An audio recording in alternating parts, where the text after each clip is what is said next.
casar, para registrar um filho, para se separar, para se divorciar, para casar novamente, para tirar uma segunda via da certidão de nascimento dos filhos, uma segunda via de certidão de casamento. Então, é aquele cartório onde tudo começa e onde tudo termina na vida da pessoa. E é um cartório onde a pessoa já começa a ver influência na vida dela na escolha do nome. É comum nós vermos nos cartórios a escolha de nomes comuns, como, por exemplo, José da Silva, João dos Santos. Isso vai acontecer o quê? Criar um problema futuro para a pessoa. Porque ela, na hora de obter um financiamento bancário, um financiamento para a compra da casa própria, vão aparecer problemas na vida, uma série de protestos, de processos. Ou, no intuito de homenagear um ídolo, a pessoa coloca Emerson Fittipaldi. E a gente fala, Fittipaldi é sobrenome. Não, mas não é um Emerson qualquer. É o Emerson Fittipaldi, ou Michael Jackson, ou John Kennedy, e assim por diante. E isso, às vezes, cria um problema futuro na vida das pessoas. Então, a influência do registro civil já começa na hora do registro do nascimento. Perfeito. Doutora Beatriz, que cuidados devem ser tomados quanto da escolha do nome e sobrenome? Principalmente essa questão de não expor ao ridículo. Hoje já é menos comum. Antigamente acontecia o quê? Eles escolhiam nomes como aspirina, Brastemp, marcas de produtos que eles ouviam e transformavam em nome das crianças. Hoje isso é menos comum, mas ainda existe. Tem o caso de nomes indígenas, de nomes de origem africana, que eles colocam nas crianças sem pensar que essa criança vai para a escola, que vai ter uma vida profissional, e que às vezes não vai dar certo o nome que foi escolhido. E sempre tomar o cuidado de pôr ou o prenome, que a gente chama composto, ou mais sobrenomes, para evitar esses problemas de o mesmo nome no futuro. Aliás, tem uma história, diz que um japonês nasceu o seu primeiro filho, ele foi ao registro civil e chegou lá, todo satisfeito, olha, nasceu meu garoto.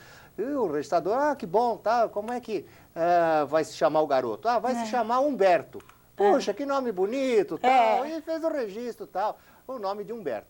Passou 1 ano e meio, lá volta o japonês de novo, e diz, olha, nasceu meu segundo filho, puxa, que bom, tal, e eu quero fazer uma homenagem para o meu pai. Eu já, no primeiro filho, eu já fiz uma homenagem para o meu pai, pondo o nome de Humberto, e agora eu quero também continuar com a homenagem do meu pai. Aí o registrador civil fala, mas como é que vai se chamar o seu filho? Meu filho vai se chamar Doisberto. Aí o registrador falou, olha, não, eu não vou fazer o registro de uma criança com o nome de Doisberto. Imaginou, esse garoto vai crescer, vai para a escola, Doisberto para cá, Doisberto para lá, só me desculpe, mas eu não vou fazer isso. Mas o japonês insistia, não, mas é uma homenagem ao meu pai, eu quero fazer essa homenagem para o meu pai. Aí o registrador cansou e falou, escuta aqui, japonês, como é que chamava seu pai? Ele falou, meu pai chamava Zé Roberto. Então, são coisas assim, meu filho. Um chamou Zé Roberto, Humberto, Doisberto, Trêsberto, quer dizer, ele ia Tem o caso de um jogador do Vasco, que é um caso famoso. A mãe colocou o nome de Odivan nele. E aí, por que esse nome? Não, eu queria homenagear uma música do Roberto Carlos. Mas que música, Odivan? E ficou aquela situação, não, é Odivan. Só que ela escreveu O-D-J-A-N, mas ela estava homenageando o Roberto Carlos como Odivan. Isso é comum acontecer, sabe? Ou as homenagens e os erros de pronúncia. Japonês acontece mesmo isso, e é comum isso. Doutora Beatriz, a lei brasileira confere o direito de alteração do nome? Em algumas situações permite. Algumas, como hoje existe a lei de proteção à testemunha, onde a pessoa pode estar sendo coagida, amedrontada, ela pode modificar o nome. Existe aquele nome que expõe ao ridículo, pode ser modificado. E, recentemente, foi aprovada uma lei onde a pessoa pode substituir o nome pelo nome com que ela é conhecida. Antigamente se acrescentava, que era o caso, por exemplo, do Lula, que é Luiz Inácio Lula da Silva, ou da Xuxa, que acrescentou o Xuxa, Maria das Graças Xuxa Meneghel. Hoje já pode ser, inclusive, não só acrescentado, como substituído o nome por aquele nome que a pessoa de vida pública é conhecida. E mais nesses outros casos, aí a lei realmente permite. Agora, exposição ao ridículo, o que é? Um pouco subjetivo, mas existem casos, inclusive, de sobrenomes. E, às vezes, por mais que a gente tente fazer a pessoa entender que vai ter problema futuro, os pais, no momento, não entendem. Então, nós temos sobrenomes que complicam.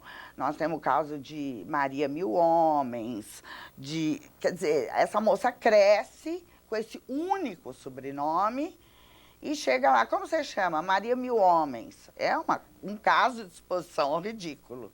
Então, tenta-se fazer uma outra composição de nome e, nesses casos, a lei permite com certeza. Você até citou o caso de colocar Brastemp, né? Eu imagino o ridículo depois. Não é verdade? O garoto cresce, claro. Não é nenhuma Brastemp e aí a coisa complica um pouco mais, né? Nós vamos para o intervalinho e nós voltamos já já.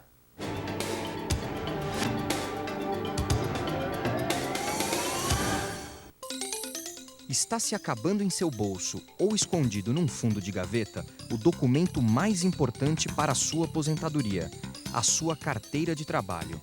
Por isso, saiba que se ela sumir ou for roubada, sua aposentadoria poderá não acontecer. A única saída rápida, inteligente e econômica é registrar hoje mesmo sua carteira de trabalho num cartório de títulos e documentos.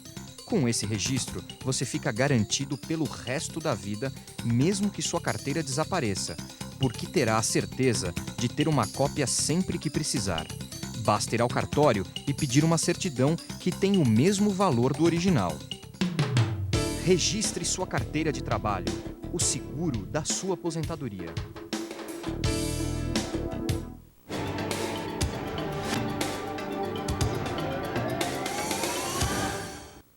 Estamos de volta com o programa Verdade sobre os Cartórios, hoje com a doutora Maria Beatriz Furlan.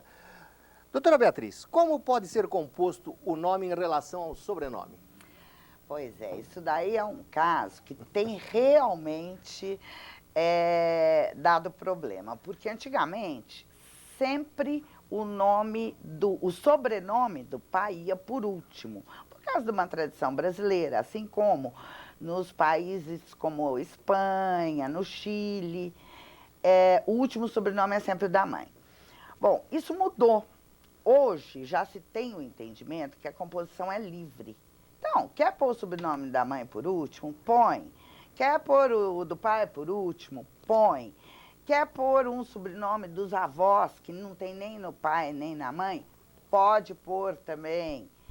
Quando já houve época onde corregedores decidiram que nem o acréscimo de um D era possível no nome. De Oliveira, tinha que ser Oliveira.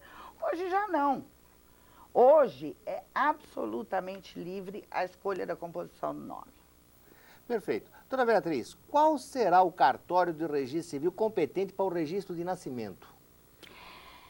O cartório competente para se registrar um filho é ou onde esta criança nasceu, no cartório do local onde nasceu, ou onde residem os pais. Veja, isso quando for o que a gente chama de registro de nascimento dentro do prazo. Quando é feito só pelo pai, o prazo é 15 dias. Quando a mãe comparece, no caso deles não serem casados entre si, a mãe comparece, vai para 60 dias. Passados esses 15 dias do pai e os 60, ou os 60 dias, no caso da mãe comparecer, só pode ser no local da residência. Não tem escolha. O único cartório onde pode ser feito o registro é onde os pais residem. E em relação ao casamento, qual é o cartório? Casamento é o seguinte, se os dois morarem no que na capital a gente chama no mesmo distrito, que tem vários, porque tem cidades do interior que tem um cartório, só é aquele mesmo. Mas mesmo no interior, quando existem dois, pode ser ou no que um reside ou no que o outro reside, ou a noiva ou o noivo. Se os dois residirem no mesmo distrito, melhor é aquele mesmo. Mas eles podem também optar por fazer a habilitação onde residem, porque isso é obrigatório, e casar num salão de festas que é fora daquele bairro onde eles moram. Então, o cartório que vai celebrar o casamento vai ser aquele ao qual pertence o salão de festa onde eles vão casar, ou a igreja onde eles vão casar. Então, a gente faz a transferência da habilitação, vamos dizer. Doutora Beatriz, gostaria que explicasse aos telespectadores como é que é o casamento o casamento religioso com efeito civil. O casamento religioso com efeito civil apareceu depois da Constituição. Então, o que acontece? A pessoa vai ao cartório, se habilita, faz uma habilitação de casamento, leva toda a documentação necessária, mas a cerimônia é realizada na igreja, pelo padre. O cartório de registro civil nem o juiz de paz não vão à igreja. O padre, o pastor, não importa a religião, realiza o casamento, manda apenas para ser registrado no registro civil onde foi feita a habilitação. Existe um tipo de casamento religioso com habilitação posterior, que é aqueles casos onde a pessoa vai à igreja, hoje isso já é raro, porque os padres e os pastores não casam sem a habilitação, mas ele vai à igreja e casa, não tem habilitação. Ele leva esse termo de casamento religioso e a gente procede à habilitação posterior. Mas para estar casada no civil, a habilitação é sempre necessária. Mas quem leva essa habilitação é o noivo, por exemplo, casa no religioso e ele tem que... Ele casa no religioso e não precisa ser o noivo, pode ser qualquer pessoa. O noivo, a noiva, o pai da noiva, o vizinho, ele leva para ser registrado. Sim, mas o problema é o seguinte, e se ele não levar? Se ele não levar no prazo de 30 dias após a realização do casamento religioso, esse casamento religioso nunca vai ter efeito civil. Ele vai ter que casar no civil normalmente. Esse era o ponto que eu queria chegar. Que há necessidade... Há necessidade de ter um prazo de 30 dias para ser registrado, porque senão esse casamento não vai ter efeito civil. Aliás, eu tenho um amigo tal que ele tem uma dessas casas que aluga roupas para casamento tal, e ele diz que é muito frequente, né, no bolso do fraque, geral, do noivo, né, ele encontrar a certidão de casamento colocado no bolso. Devolve o fraque para a loja junto com a certidão de casamento. Eu sou Agora você imagina uma coisa dessa. Tá fadado ao insucesso esse casamento. Não já esqueceu até a certidão. Exatamente. Mas acontece. A gente está brincando, mas é frequente. É frequente isso. Acontecer esse problema de esquecerem de levar para o registro. E, às vezes, levo um dia vencido. Já tive caso assim, não é aceito para que se a gente registre. Suscitei até dúvida para o juiz, porque era um dia só. Mas foi negado e eu não pude fazer o registro. A pessoa teve que se habilitar novamente e casar no civil. Muito bom, nós vamos ao intervalinho e nós voltamos já já.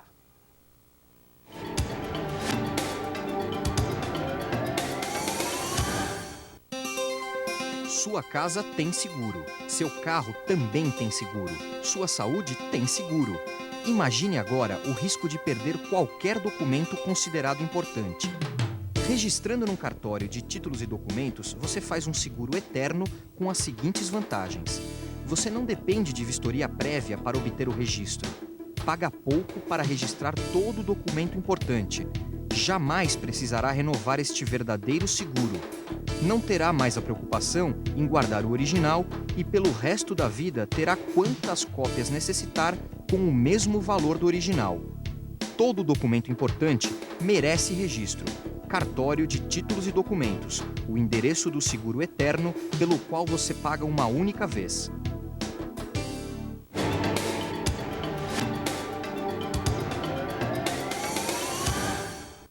Estamos de volta com o nosso programa Verdade sobre os Cartórios. Hoje recebendo a visita da doutora Beatriz Furlan. Doutora Beatriz, Uma criança registrada somente em nome da mãe poderá ser reconhecida pelo pai posteriormente? Sim.